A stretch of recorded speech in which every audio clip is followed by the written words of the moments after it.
Hi, I have been waiting for you. We are going to have a small walk around the area. Just follow me. Observe your screen. Position our screen to match our surrounding. Move with it. Let the image guide your steps. Turn with the image. Once, I dreamed of a city made out of mirrors. This place reminds me of that dream, with such particular individuals, coming and going, moving forwards, moving backwards, repeating themselves. This is actually the first time I stop here to observe people passing by, because I am always in a rush to either come in or out. We all are. Still, even when you are the one spying at the world, sometimes you miss when the world is spying back.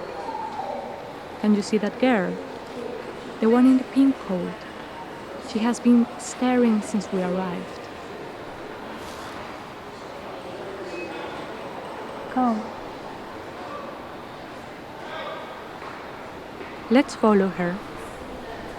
There is always a different crowd experiencing this place, like stage production, altering its appearance with different characters, creatures, and landscapes. How do you think it looked like some days, years, centuries, or even millenniums ago? What happened to the ones that we cannot see anymore?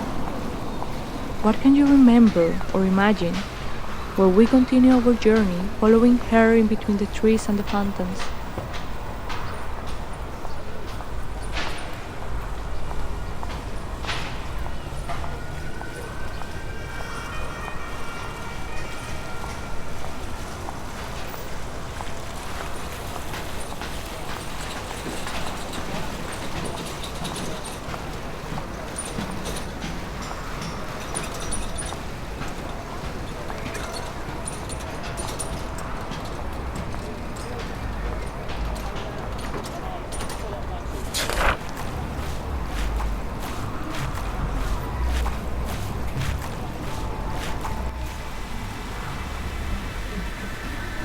Don't get too distracted by the subtle and aggressive alternations of patterns being given and patterns being promised.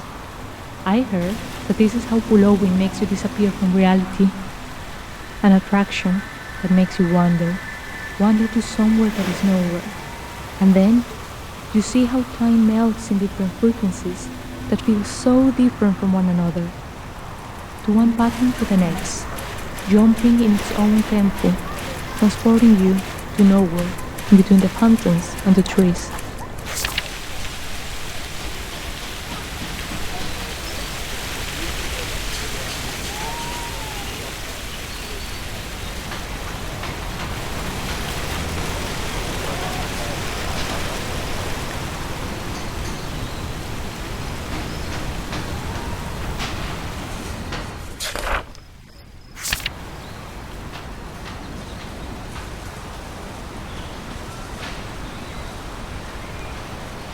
And in that village a donkey, distinct to the ones I have seen before, a creature considered to be under the complete control of others and yet extraordinary on its own. I have seen some of them in the field, walking in the streets carrying recycling carts, and others on carnivals far, far away from here. Be careful crossing the street, and walk in direction to the green and synthetic hill.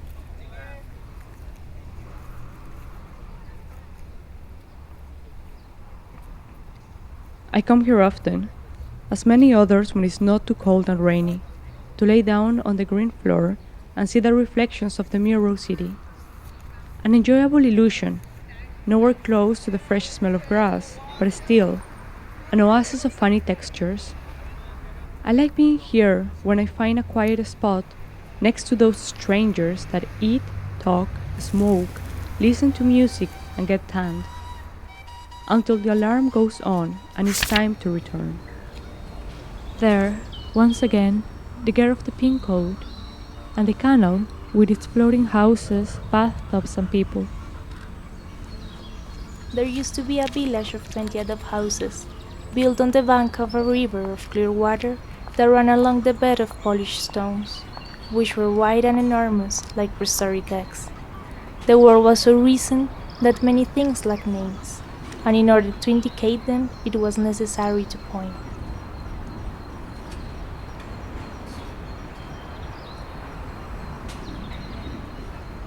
The only way in was through a complicated expedition, way before roads, the industrial buildings, and of course, the gas holders. This village was merged inside a dense jungle of singing birds, and it was unknown today until the first drowned arrived and marked with a black dot on the monthly maps of death.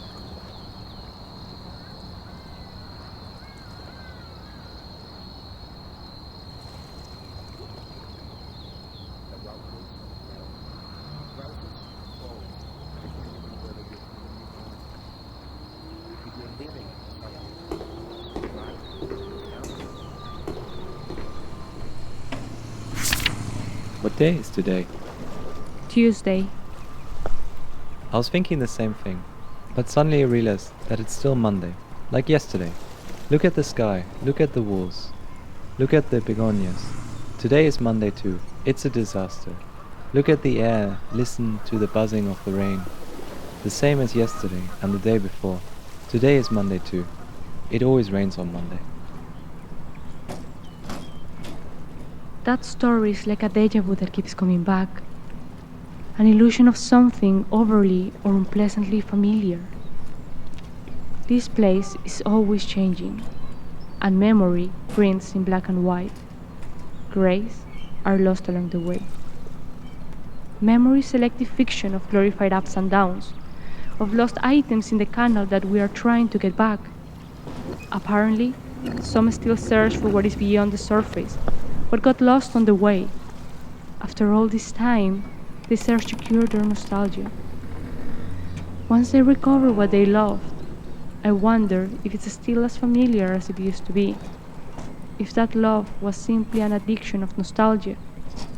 If perhaps it becomes a deja vu that they must re-experience for the first time. What day is today? Tuesday.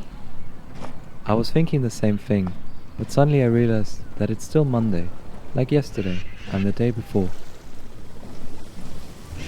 It rained so much that the houses lost their color and the water looked like a rainbow.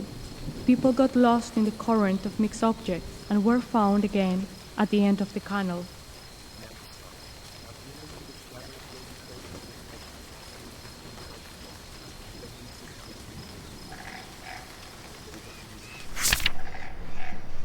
With the constant presence of water, they could not go to sleep and spend the whole day dreaming on their feet.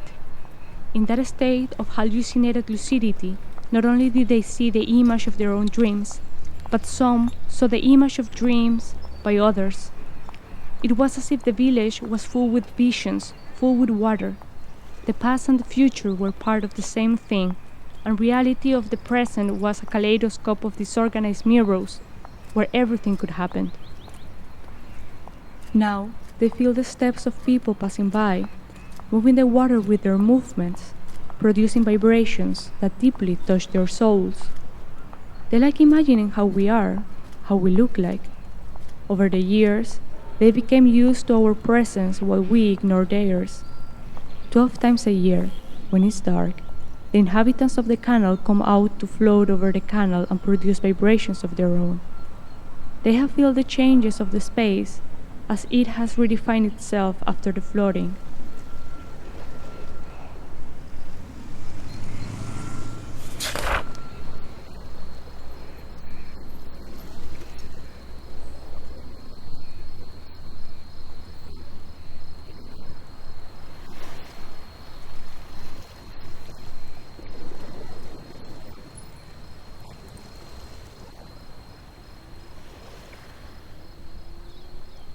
His lifetime was less than a fraction of a second in infinity, or maybe he did not even exist. Maybe human beings, the plants, everything in creation were a dream, an illusion. He smiled with humility when he remembered.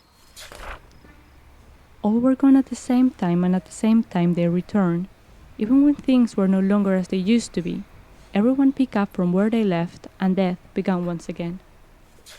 After many years of death, the yearning for the living is intense, the need for company so pressing, so terrifying the nearness of that other death which exists within death, that the inhabitants of the village made a solemn pact with solitude.